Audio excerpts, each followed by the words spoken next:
30 मई 2024 और 5 अगस्त 2024 के बीच में क्या अंतर है?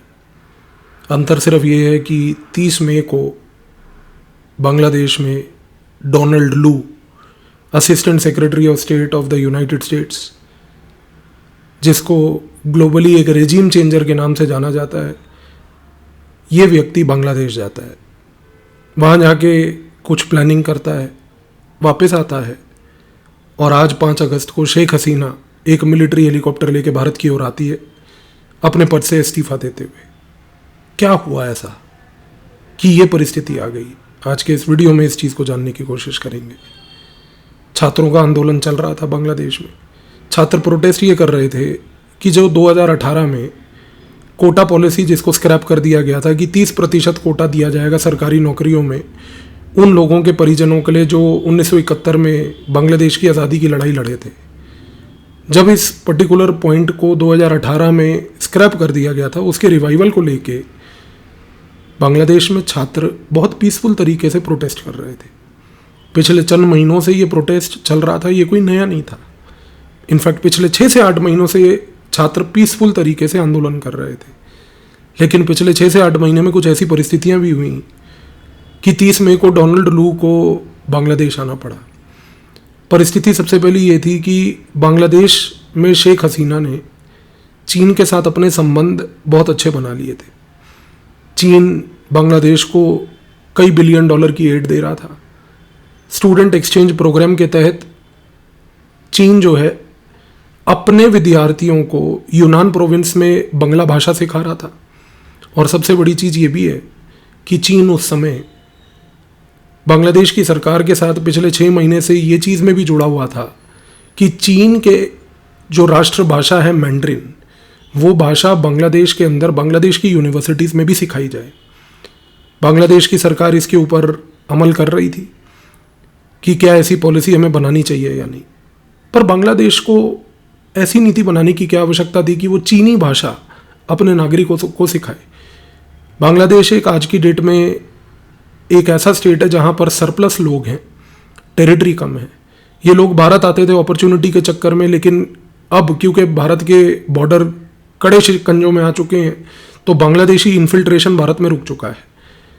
अब इन लोगों के पास कहीं जाने की और कोई रास्ता नहीं बचा था। चीन ने ये देखा कि ये सरप्लस लेबर है, मेरे यहाँ आएगी तो मेरी इकोनॉमी में सरप्लस लेबर मुझे काम करने में मदद करेगी। चीन की पॉपुलेशन ग्रेजुअली एजेड होती जा रही है और बांग्लादेशी लेबर अगर उसको यदि मिल जाए तो उसके लिए इससे बेस्ट कुछ नहीं हो सकता। पाकिस्तानियों को वो रिक्रूट करके रखते हैं लेकिन उनको नौकर बना के रखते हैं जिसके लायक ही वो है। बांग्लादेश वो लेबर के नज़रिए से देख रहे थे। इस कॉन्टेक्स्ट में चीन और बांग्लादेश के बीच में जो ये इशू चल रहा था पिछले चंद महीनों से, ये एक बहुत बड़ा फ्रिक्शन पॉइंट था अमेरिका के लिए। क्योंकि अमेरिका को बार बार ये लग रहा था कि अगर बांग्लादेश से छात्र बांग्लादेश छोड़कर अमेरिका नहीं आए और वो चीन चले जाएं, इससे चीन की आर्थिक स्थिति मजबूत होगी। और एक आर्थिक तौर पर मजबूत चीन जो है, अमेरिका को लगता है कि वो हमारे लिए हानिकारक है। इसीलिए जब से चीन और बांग्लादेश के बीच में ये संबंध इस लेवल पे आ चुके थे कि स्टूडेंट एक्सचेंज प्रोग्राम के तहत बांग्ला भाषा जो यूनान प्रोविंस की यूनिवर्सिटीज़ में सिखाई जा रही थी, मैंड्रिन जिसको सिखाने की कोशिश और एक मुहिम चलाने जा रही थी बांग्लादेश की सरकार बांग्लादेश के यूनिवर्सिटी और कॉलेजों में, ये सब चीज़ें देखते हुए अमेरिका को ये चीज़ समझ आ गई थी, ये नहीं चलेगा। इससे सबसे बड़ी बात ये भी है कि आज चीन की गतिविधियां जो साउथ चाइना सी में हो रही हैं, उसके ऊपर नज़र रखने के लिए, चीन की इन गतिविधियों को काउंटर करने के लिए अमेरिका के पास कोई बहुत बड़ा फॉरवर्ड बेस भी नहीं है। अब चाइना की इन गतिविधियों के ऊपर नज़र रखने के लिए अमेरिका जापान या ताइवान में बैठकर साउथ चाइना सी में क्या हो रहा है वो नहीं देख सकती। साउथ चाइना सी में जो हो रहा है उसको रोकने के लिए और उसको वहाँ पर देखने के लिए उसको या तो हांगकांग जाना पड़ेगा। हांगकांग में उसने पिछले 1 साल 1.5 साल से काफ़ी प्रोटेस्ट करवाए थे। अमेरिका ने इंजीनियर वहाँ पर, नाकाम रहा तो हांगकांग उसके हाथ से निकला। वियतनाम के साथ उसने संबंध इंप्रूव करे, लेकिन वियतनाम आज की डेट में चीन के आर्थिक रिश्तों में दोबारा डूब चुका है। अब बचा क्या? अब बचा था बांग्लादेश, क्योंकि भारत ने स्पष्ट तरीके से मना कर दिया था कि हम अपनी टेरिटरी का दुरुपयोग आपको चीन को काउंटर करने के लिए नहीं देंगे। ऐतिहासिक तौर पर यह गलती हम कर चुके हैं 1950 के दशक में, जब हमने आपकी टेरिटरी, अपनी टेरिटरी रादर, आपके एडवेंचरिज्म के लिए अलाउ कर दी थी, और उसका खमियाजा ये था कि 1962 की झड़प हुई जिसको हमें झेलना पड़ा, आपको नहीं। खैर, इसके बारे में कभी गहरी वीडियो डिटेल में बनाएंगे। लेकिन सबसे बड़ी बात यह है कि अमेरिका बहुत लंबे समय से एक बेस ढूंढ रहा था। बांग्लादेश उसके लिए एक अप्रोप्रिएट बेस है। बांग्लादेश अप्रोप्रिएट बेस इस कारण से है क्योंकि बांग्लादेश की जो लोकेशन है, वहाँ से वो म्यांमार में जो चीन की गतिविधियाँ हैं उस पर भी नज़र रख सकता है। बांग्लादेश में रह के वो चीन की गतिविधियों के ऊपर वैसे भी नज़र रख सकता है। नेपाल में ऑलरेडी अमेरिका का एक बहुत ज़बरदस्त डीप प्रेजेंस है ही है, और यहाँ पर तो नेपाल की जो सरकार है वो ऑलरेडी अमेरिका के हाथों बिक चुकी है। तो इन सारी परिस्थितियों को मद्देनज़र रखते हुए अमेरिका बार बार एक चीज़ के ऊपर फोकस कर रहा था कि किसी तरीके से बांग्लादेश को कन्विंस किया जाए। उसने बांग्लादेश को कन्विंस करने की कोशिश करी, लेकिन जब से शेख हसीना ने ये चीज़ को मना किया कि हम आपका एजेंडा नहीं चलाएंगे, हम आपको अपना बेस सेंट मार्टिन आइलैंड का नहीं देंगे, तब से अमेरिका ने गंदा खेल शुरू कर दिया। इस परिस्थिति में डोनाल्ड लू आया। डोनाल्ड लू के आने से पहले बैकग्राउंड वर्क ऑलरेडी चल रहा था। बैकग्राउंड वर्क ये चल रहा था कि जो मणिपुर है वहाँ से अमेरिका अपने ऑपरेशन ऑलरेडी रन कर रहा था। वहाँ पर जो कुकियों का एरिया है, उस कुकियों के इलाकों में वहाँ पर उसने अपना एक बहुत बड़ा एसेट जिसका नाम है PS हाउकिप, उसको नर्चर करके रखा हुआ है। कुकी नेशनल आर्मी का वो लीडर है। अमेरिका का एजेंडा वो मणिपुर में चला ही रहा था। वहाँ से ये सारे लोगों ने एकजुट होकर एक नया गेम प्लान रचने की कोशिश करी। गेम प्लान कुछ ऐसा था कि बांग्लादेश में अगर शेख हसीना नहीं मानती है तो उसकी सरकार के खिलाफ प्रोटेस्ट इंजीनियर किए जाएं। छात्रों का ये जो प्रोटेस्ट था बड़े लंबे समय से पीसफुल तरीके से हो रहा था, इसको वायलेंट बनाने की कोशिश की गई। वायलेंट बनाने के लिए दो चीज़ों का खास प्रयोग किया गया। सबसे पहली चीज़ थी बांग्लादेश की ऑपोजिशन पार्टी BNP, और दूसरी थी सबसे इम्पोर्टेंट जमाते इस्लामी। आज की डेट में BNP और जमाते इस्लामी को नर्चर करने वाले और कोई नहीं बल्कि पाकिस्तान है। पाकिस्तान ने अमेरिका का इस पूरे प्रोजेक्ट में सहयोग दिया। पाकिस्तान ने BNP जमात को एक्टिवेट किया। BNP और जमात ने प्रोटेस्टर्स के साथ मिलकर इस पूरे पीसफुल प्रोटेस्ट को वायलेंट बनाया। इतना वायलेंट बना दिया कि सोसाइटी अपने प्रोटेस्ट पोटेंशियल के थ्रेशोल्ड से कंट्रोल के बाहर हो गई। और जो नतीजा आज आपके सामने है वो आपके बिल्कुल स्पष्ट तरीके से प्रूव कर रहा है कि किस तरीके से प्रोटेस्ट को इंजीनियर करके आप इस प्रकार की हरकत कर सकते हैं। और तो और सबसे बड़ी बात, शेख हसीना को हटाने का कार्य जो बैकग्राउंड में चल रहा था, इसके साथ साथ दूसरा ऑब्जेक्टिव ये चल रहा था कि शेख हसीना हटेगी तो फिर कौन आएगा। चुनाव तो करवा नहीं सकते, हाल ही में हुए हैं बांग्लादेश में। आर्मी का कंट्रोल रखिए, क्योंकि आर्मी जो बांग्लादेश की है वो आज की डेट में 3 वर्गों में बटी हुई है। एक वर्ग है जो भारत को सपोर्ट करता है, एक वर्ग है जो चीन को सपोर्ट करता है, एक वर्ग है जो रेडिकल है जो पाकिस्तान को सपोर्ट करता है। और जो वर्ग पाकिस्तान को सपोर्ट करता है उसने इनडायरेक्टली अमेरिका का सपोर्ट हासिल किया। अमेरिका ने जो पाकिस्तान के वर्ग को सपोर्ट करता है उसने उसके थ्रू कन्विंस किया चीन वाले वर्ग को कि भी आप चीन का सपोर्ट मत कीजिए, अमेरिका आपको ज़्यादा पैसा देगा। तो इस समय बांग्लादेश की आर्मी जो है 2 हिस्सों में बट गई, एक जो भारत के साथ थी, एक जो भारत के खिलाफ थी। और जो भारत के खिलाफ थी उसमें एक चीनी वर्ग और जो पाकिस्तानी वर्ग था, इन दोनों को जोड़कर अमेरिका ने अपना वर्ग बना लिया। अब ये जो अपना वर्ग उसका बना, इसने पूरे प्रोटेस्ट को इस लेवल का वहाँ पर मैन्युफैक्चर करके, इंजीनियर करके ड्राइव किया कि आज एक ऐसी परिस्थिति आ गई कि शेख हसीना के पैलेस के बाहर जब प्रोटेस्टर्स ने जाकर प्रोटेस्ट किया तो शेख हसीना को मजबूरन वहाँ से भागना पड़ा। अब आने वाली परिस्थिति में क्या होगा?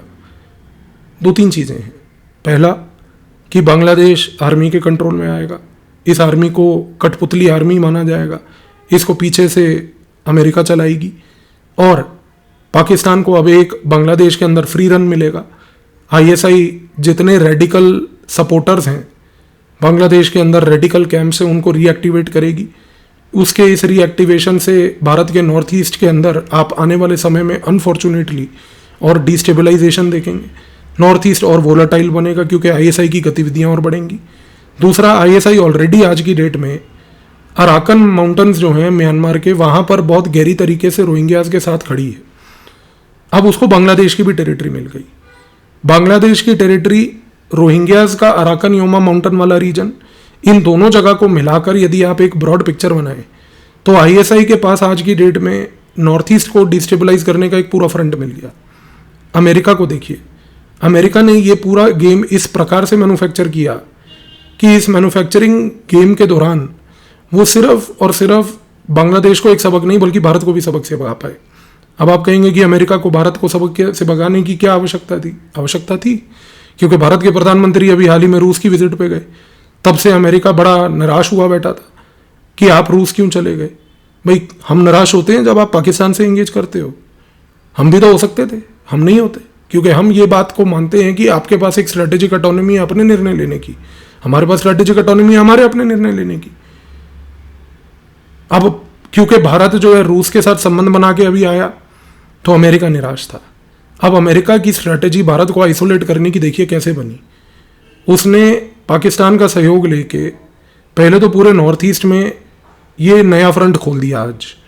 दूसरा, पिछले अगर आप एक महीने से गतिविधियां देखें तो पाकिस्तान को आज की डेट में खुली छूट दे रखी है अमेरिका की तरफ से कि आप कश्मीर में जितनी मर्जी गतिविधियां करना चाहें करें। और आप उसका खमियाजा देखिए कि आज भी कश्मीर के अंदर आए गए दिन, हर एक सिंगल दिन में एक आतंकवादी हरकत हो रही है, लोग मारे जा रहे हैं।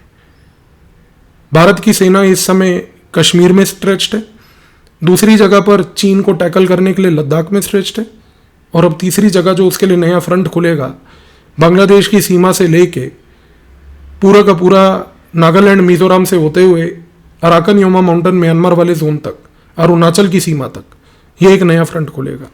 तो भारत को बेसिकली रीजनली 3 हिस्सों में बांट दो ताकि भारत की सेना, भारत के रिसोर्सेज 3 जगह पर बटे रहें, भारत कमज़ोर रहे। कमज़ोर भारत अमेरिका के हित में है, भारत स्ट्रांग ना बने ये उसके हित में है। बांग्लादेश के इस रेजिम चेंज ऑपरेशन से उसने ये अचीव किया। और तीसरी सबसे बड़ी चीज़ अब आप समझने की कोशिश कीजिए यहाँ पर ये है जो मैंने आपको एक पिछले वीडियो में भी बात बोली थी और वही चीज़ मैं बोल रहा हूँ। अमेरिका आज की डेट में कुकी नेशनल आर्मी के साथ मिलके कुकी चिन ट्राइब्स जो हैं उनको एकजुट करके एक क्रिश्चियन लैंड बनाने की कोशिश कर रहा है।